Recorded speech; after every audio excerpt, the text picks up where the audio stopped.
How to change your country in the Google Play Store on your Android mobile device. So first you will need to open up the Play Store application, and then you want to click on your profile logo on the top right.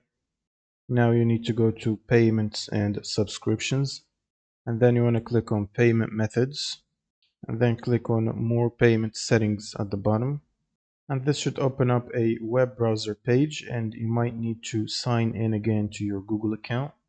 And once you're signed in, you will also need to make sure that you have a payment method already set up at your account.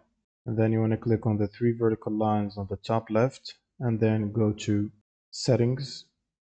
And to change the country, simply press the edit icon next to the country/region, and then click on Create New Profile.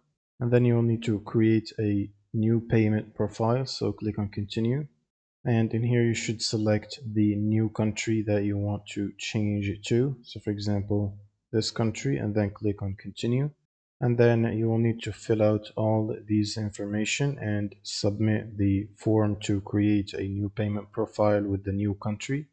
And once it's done, you want to basically go back to the settings and make sure that profile is selected.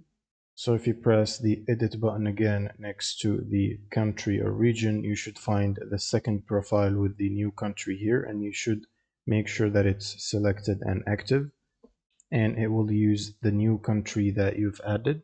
That's pretty much it for this video. Subscribe if you found this helpful, and see you on the next one.